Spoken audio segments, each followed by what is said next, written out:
Dan ibuku berpesan, wahai putraku, belajarlah adab daripada guru sebelum mempelajari ilmu. Itu semua nasihat-nasihat dari ibunya. Ya, bagaimanapun juga anak-anak, orang tua ingin anak-anak nggak melakukan kesalahan yang sama seperti yang beliau lakukan di masa lalu.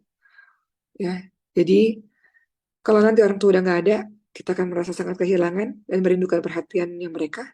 Sekarang mumpung masih ada, maka baliklah untuk balas jasa kepada orang tuamu.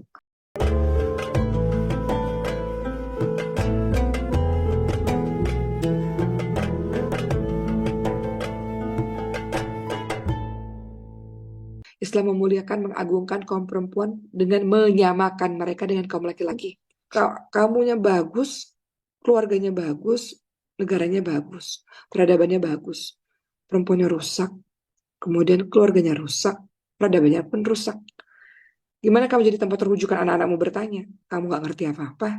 Belajar nggak mesti di kuliah sampai jadi profesor S1, S2, S3. Kalaupun bisa, alhamdulillah. Kalau nggak bisa, nggak apa-apa. Ibu mah cuma lulusan SMA. Tapi beliau suka baca. Kata beliau, baca itu jendela dunia. Baca, nambah pengetahuan terus-menerus. Kembali lagi kepada cerita Ibunda Imam Syafi'i. Ibunda ini cerdas dan paham agama. Nggak pernah mengeluh terhadap keadaan. Beliau memberikan pendidikan yang terbaik kepada anaknya. Imam Syafi'i tidak pernah diberikan makanan kecuali yang halal. Jangankan yang haram, yang syubhat aja nggak pernah. Lihat nih, anak-anak yang dididik oleh seorang ibu yang luar biasa. Masuk ke dalam perutnya yang halal semuanya. Ketika Imam Syafi'i usia 2 tahun, ibunya sengaja berangkat dari Gaza. Imam Syafi'i dari Gaza, Palestina. Membawa anaknya dari Gaza itu ke Mekah. Lihat, ibunya visioner banget. Kenapa ke Mekah? Supaya anaknya bisa tumbuh dalam lingkungan ilmu. Rela pindah loh. Dari kampung halaman, saking visionernya berpikir tentang ke depannya luar biasa. Dari usia 2 tahun seorang diri bawa ini anak dari Gaza ke Mekah supaya anaknya tumbuh dalam lingkungan ilmu. Makanya nggak heran kalau di Indonesia ini banyak orang-orang yang rela ya pindah untuk tinggal di dekat-dekat pesantren. Kenapa? Supaya anak-anaknya tumbuh dalam lingkungan ilmu. Maskan Wafat di pusat di Bintaro, Tangerang Selatan. Qadarullah itu terbangun di sebuah lingkungan yang tadinya lingkungan Maskan Wafat pusat Bintaro itu tadinya lingkungan narkoba, teman-teman semua. Lingkungan orang-orang mabok tadinya. Lingkungan polisi banyak banget datang ke situ untuk nangkapin orang. Ini berdasarkan kata-kata penduduk kampung. Mereka katakan, ya Allah, kami ini berdoa belasan tahun, puluhan tahun supaya keadaan kampung ini berubah. Tiba-tiba datang Mas Kalhufa. Dan tiba-tiba banyak ratusan santri berseliweran. Tiba-tiba berubah kampung itu, teman-teman semua. Sampai seorang ibu pernah cerita, namanya Bu Cida ya, teman-teman pusat mungkin tahu. Sambil menangis. Puluhan tahun saya doa supaya kampung ini berubah. Tiba-tiba datang, nggak ada angin, nggak ada hujan, datang Mas Hufaz dibangun di sini. Dan kemudian jadi kampung Quran, Masya Allah. So, ibu-ibu, anak-anak bisa bebas belajar Quran, Masya Allah. Yang tadinya tempat ini tempat narkoba, tadinya tempat ini tempat mabuk, sekarang Masya Allah. Semuanya berubah. PRT-nya berubah, PRW-nya berubah, orang-orangnya berubah, Masya Allah. Berkah Quran. Dan orang-orang jadi pengen datang, mau tumbuh dalam lingkungan ilmu. Balik lagi ketika cerita Ibunda Imam Syafi'i yang sama. Ibunda Imam Syafi'i itu mau anaknya tumbuh dalam lingkungan ilmu. Teman-teman juga begitu, mau pesan sama teman-teman semua. Ketika teman-teman nanti pulang ke kampung halamannya masing-masing atau enggak di Masjid Mufas lagi. Teman-teman cari rumah, cari tempat tinggal yang dekat masjid kah, dekat dengan tempat lingkungan ilmu kah. Teman-teman tahu kenapa Masjid Mufas itu terbentuk di Bintaro, Tangerang Selatan? Kenapa?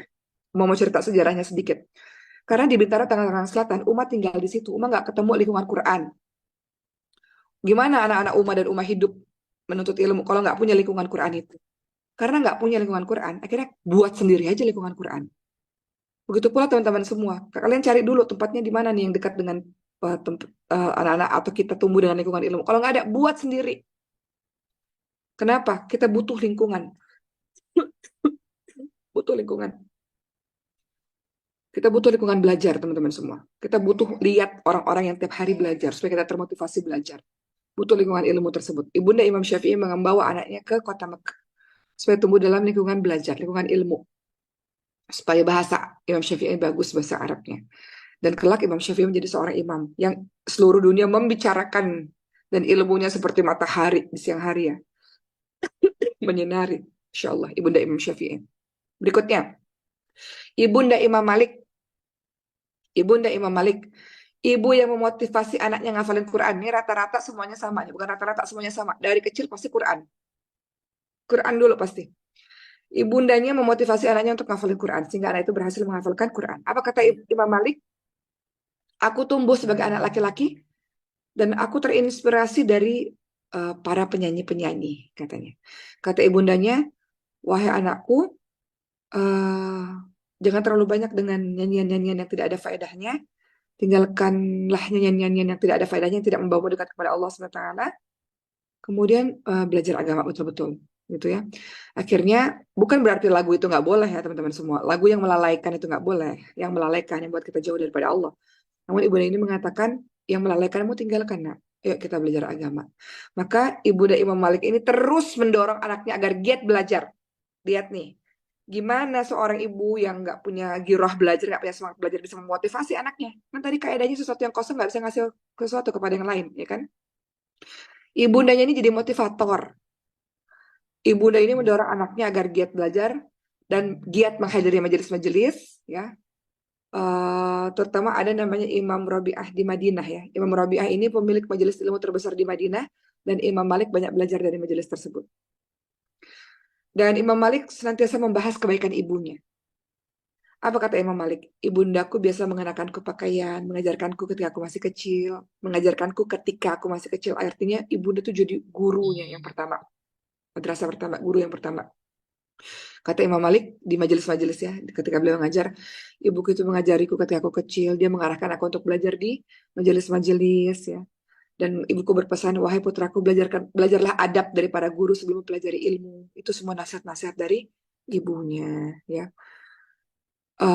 Kemudian Imam Malik bercerita mengenai jasa-jasa ibunya. Beliau katakan, ibuku memakaikan pakaian berkerah, pakaian yang bersih, pakaian yang rapih, pakaian yang santun ketika mau belajar. Ibuku yang meletakkan topinya, peci ya, topinya panjang, yang panjang di kepalaku, untuk aku bisa rapi dalam belajar. Lalu ibuku berkata, sudah rapi sayang, berangkat dan belajarlah sekarang. Wah itu, seorang ibu yang hebat tuh. Nah, itu ya, bajunya udah rapi, udah pakai peci yang rapi, nah belajar sayang. Nah itu. Imam Malik ya, seorang ahli fikih ya, dan ulama hadis yang reputasinya luar biasa. Beliau terkenal dengan ilmunya luar biasa. Beliau namanya bersinar di kalangan tokoh-tokoh fikih, Masya Allah. Begitulah cerita-cerita dari beberapa ibunda para ulama. Di balik nama besar ulama, di balik nama besar imam-imam besar, ada jasa ibu di belakangnya. Ibu yang tegas, ibu yang disiplin terhadap ilmu, ibu yang taat kepada agamanya. Sedari kecil anak-anaknya diajarkan takut kepada Allah SWT dan bangga kepada agamanya dengan senantiasa menuntut ilmu. Begitu ya teman-teman semua.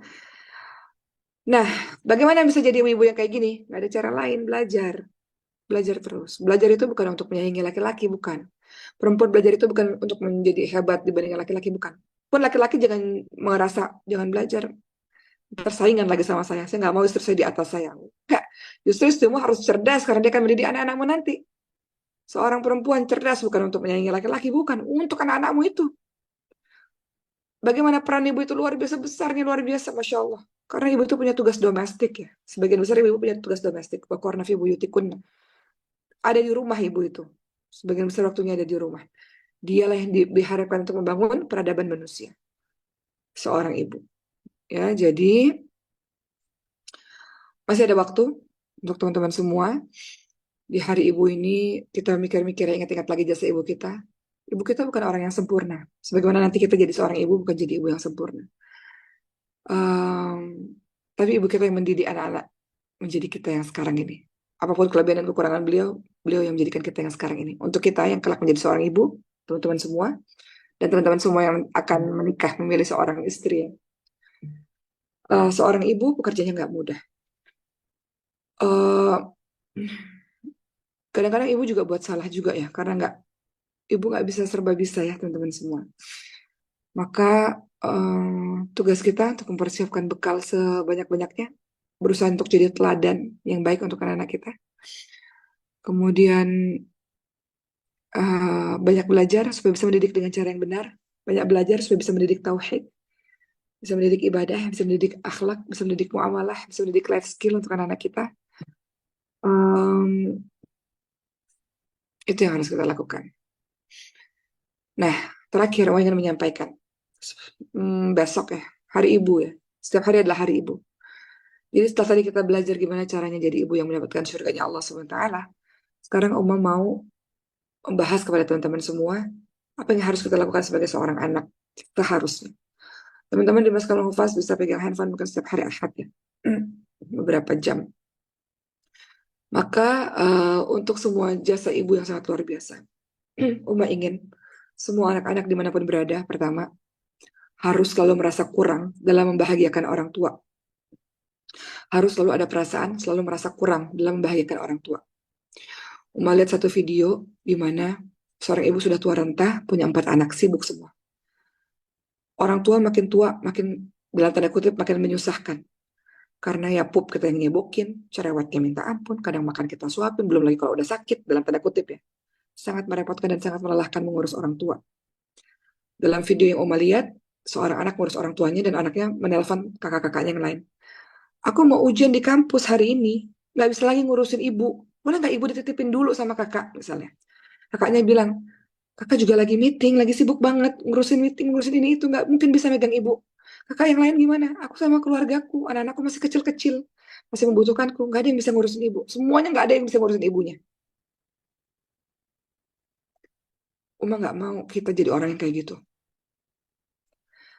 Kalau kalian semua satu hari nanti sibuk ngurusin perkara-perkara dunia, nggak boleh. Kalian harus jadi orang yang ngurusin ibu kalian waktu ibu kalian sakit. Kalau bisa ibu kalian itu berada di tangan kalian ketika hembusan nafas terakhirnya. Artinya kalian yang merawat ketika ibu kalian sakit. Harusnya rebutan. Bukan saling oper mengoper, harusnya rebutan. Enggak, ibu sama aku aja, walaupun aku nggak berkecukupan, walaupun aku miskin, walaupun aku punya banyak anak, walaupun aku susah, ibu sama aku aja. Harusnya kalian yang rebutan untuk ngurusin ibu. Bukan rebutan untuk saling oper-oper ibu. Gitu. Wah, itu Masya Allah ya. Kalau ada anak yang begitu, Masya Allah. Jadi, apa yang harus teman-teman lakukan? Selalu merasa kurang membahagiakan orang tua. Kurang. Beberapa teman mengatakan, aku udah belasan tahun untuk ilmu, saatnya pulang. Untuk sama ibu, gitu. Pulang. Pulang teman-teman semua. Dampingi ibumu. Dan penuh kesabaran. Dulu, beliau sabar kan, membersihkan pupmu. Beliau sabar ngajarin kau bicara. Beliau sabar buatin makan, bangun lebih awal. Semuanya, sabar. Beliau sabar membereskan rumah dari hal-hal yang kau berantakan. Ketika masih kecil kan kita usil. Sekarang kembalikan. Orang tua makin kayak anak kecil. Sabar nyuapin, sabar nyebokin, sabar mandiin, sabar kalau beliau sakit, sabar ngasih obat, sabar. Balas budi yang gak akan pernah kau bisa balas sebenarnya. Jadi pertama, Uma ingin minta teman-teman semua selalu kurang membahagiakan orang tua. Kedua, selalu menanyakan kabar dimanapun teman-teman berada. Karena banyak anak-anak yang jarang nanyain kabar. Jarang nanyain kabar. Ma gimana kabarnya? Ibu Umi gimana kabarnya? Gimana keadaannya? Gimana kemarin sakitnya apa? Kemarin periksa ke dokter, dokter bilang apa? Obat-obat yang diminum sekarang apa? Ada anak yang nggak tahu kondisi ibunya sakit karena nggak pernah nemenin ibunya ke rumah sakit misalnya. Atau kan kalau kita lagi di pondok jauh di luar kota nggak bisa nemenin ibunya ke rumah sakit, at least update dong perkembangan ibunya. Sempatkan kirim kabar. Bagi teman-teman yang di luar kan punya handphone, sempatkan kirim kabar setiap hari. Atau kalaupun nggak tiap hari, rutinlah memberikan kabar. Orang tua kan nggak mau balasan apapun dari dirimu. Orang tua ingin tahu apa? Cukup tahu kondisi anak-anaknya baik-baik aja tuh itu membuat mereka tenang dan bahagia. Ya kan? Jadi tanya kabar dan kasih kabar. Orang tua telepon, angkat. Nanti kalau orang tuanya udah nggak ada, engkau merindukan telepon dari orang tuamu itu. Kadang-kadang orang tua telepon kita nggak angkat. Kita sibuk urusan ini, urusan itu. Nanti ada satu saat di mana kita merindukan telepon dari orang tua yang nggak pernah datang lagi itu. Jadi kalau orang tua telepon, apapun kondisimu, angkat. Umi sebentar ya, mama sebentar ya, lagi ada kegiatan, tarik telepon balik. Angkat. Kadang-kadang orang tua telepon lagi sibuk, malas bicara misalnya. Ntar kalau udah nggak ada, nyeselnya setengah mati. Ya, jadi apabila keadaan orang tua kurang sehat, harus sering tanya kabar, harus tahu perkembangan kondisinya, harus memberikan perhatian walaupun mungkin nggak bisa jenguk secara langsung. Karena dengan begitu mereka merasa dipedulikan oleh anak-anaknya. Jarang menanyakan kabar menjadi penyesalan anak jika orang tua meninggal. Itu penyesalan yang paling besar. Anak pasti akan merasa sangat sedih. Kenapa? Karena saat orang tuanya hidup, orang tuanya kurang diperhatikan olehnya hingga tiba saat mereka tutup usia. Ya, kemudian itu yang tidak ingin terjadi. Kemudian yang ketiga, jangan sering membantah. Jangan sering membantah, teman-teman semua. Fala taqulahuma uff wa tanharhuma qulahuma qawlan karima. Al-Isra 23. Jangan bantah-bantah. Selama perkara-perkara itu bukan perkara-perkara dosa, lakuin aja. Kalau ada sikap perkataan orang tua yang nggak berkenan di hati, sabar aja. Jangan diambil hati. Waktu ibu mau keluar dari ICU, Uma ngerawat ibu Uma ya. Cuman kan Uma punya kegiatan juga ya teman-teman semua. Uma ada ceramah gitu. Ceramah Uma nggak ngambil ceramah pada saat ibu Uma keluar dari ICU. Uma nggak ngambil ceramah keluar kota, enggak. Cuman ceramah di Maskal Hova saja yang dekat-dekat rumah. Itu pun ketika Uma ceramah, orang sakit tuh sensitif kan teman-teman semua. Ibu Uma bilang gini, kok aku ceramah sih? Nggak ngerawat ibu, nggak ngejagain ibu. Marah beliau pada saat itu. Uma katakan, ibu aku udah 24 jam sama ibu. Ini cuma 1 jam. Oke, minta waktu 1 jam. Orang-orang udah nungguin gitu. Kadang-kadang dalam hati, aduh gimana sih gitu ya. Udah didampingin 24 jam masih kurang. Kadang-kadang begitu. Masa 1 jam aja nggak boleh. Namun orang tua begitu tuh. Makin tua makin manja, makin tua makin sensitif, makin tua makin marah-marah. Diperlukan kesabaran yang luar biasa untuk seorang anak dalam mendampingi anak-anaknya. Jangan mendampingi ibunya. Jangan sering bantah teman-teman semua. Apapun yang teman-teman bisa lakukan, lakukan. Selama bukan perbuatan dosa. Yang bisa, lakukan. Jangan bantah, jangan kasar-kasar sama orang tua itu. Jangan ketus-ketus sama orang tua itu. Dan mengatakan, karena orang tua aku nyebelin, jangan ketus. Udah makin tua renta orang tuamu itu. Nggak punya masalah sama orang lain, jangan marah-marah sama ibumu. Tega-teganya kau bantah orang tuamu, tega-teganya kau berkata-kata kasar sama orang tuamu. Dia yang ngajarin kau bicara. Beliau yang ngajarin bicara. Sekarang udah pandai bicara, ngata-ngatain kasar lagi sama orang tua. Nggak tahu diri anak-anak kayak gini teman-teman semua. Yang ngajarin mau bicara itu satu persatu, satu kata itu siapa orang tuamu. Dari kecil yang ngajarin bicara, sampai akhirnya kau pandai bicara. Sekarang yang pandai bicara ini membantah orang yang udah ngajarinnya selama ini, Masya Allah. Subhanallah. Ya jadi jangan suka bantah-bantah. Jangan bermuka masam, jangan bermuka ketus pada orang tuamu. Ya begitu ya teman-teman semua. Dan jangan banding-bandingin. Gak cuman orang tua yang suka bandingin anak. Kadang-kadang anak suka banding-bandingin. Orang tuaku nggak seperti orang tuanya mereka. Orang tuaku nggak seperti orang tuanya teman-temanku. Orang tuanya teman-temanku lebih baik daripada orang tuaku. Nggak usah banding-bandingin. Setiap orang tua punya cara masing-masing untuk membesarkan anaknya, termasuk orang tua teman-teman semua. Jika kita menganggap orang tua kita orang tua yang bawel, cerewet, nggak pintar dan sebagainya, itu yang membuatmu jadi dirimu yang sekarang. Engkau mungkin kalau dididik dengan lemah lembut, mungkin nggak jadi dirimu yang sekarang. Sikap yang mereka tunjukkan merupakan dampak dari tingkah lakumu yang sekarang ini. Kau sekarang jadi orang baik kan? Kalau nggak baik, nggak mungkin ikut kajian subuh ini, ikut kajian di hari Jumat ini. Nggak mungkin. Jadi, pendidikan mereka, sikap yang mereka tunjukkan merupakan dampak dari tingkah lakumu yang sekarang ini. Bagaimanapun juga, ya, orang tua ingin anak-anaknya jadi anak-anak yang jauh lebih hebat dibandingkan dengan dirinya. Bagaimanapun juga orang tua ingin anak-anak nggak melakukan kesalahan yang sama seperti yang beliau lakukan di masa lalu. Ya, jadi kalau nanti orang tua udah nggak ada, kita akan merasa sangat kehilangan dan merindukan perhatiannya mereka. Sekarang mumpung masih ada, maka baliklah untuk balas jasa kepada orang tuamu. Seorang sahabat bertanya, ya Rasulullah, aku mau ikut perang, jihad di jalan Allah. Aku datang untuk meminta pendapatmu. Apa kata Rasul? Kamu punya ibu nggak? Punya Rasul. Tetaplah bersamanya. Karena sesungguhnya surga ada di bawah telapak kakinya. Kamu mau jihad, tolong agama Allah, mau perang. Tapi kamu punya ibu yang tua renta, ditinggal sendirian. Gak usah. Jihadmu itu sama ibumu. Maka untuk kita semua, bantu ibu kita. Agar surga yang mulia itu pantas di bawah kaki ibu kita. Agar ibu kita bisa menjalankan tugasnya dengan baik. Dengan cara kita jadi anak yang baik. Ya, begitu ya teman-teman semua. Bantu ibu kita. Jadi ibu yang sempurna. Bantu ibu kita di masa tuanya menghadapi masa tua yang tenang dan bahagia.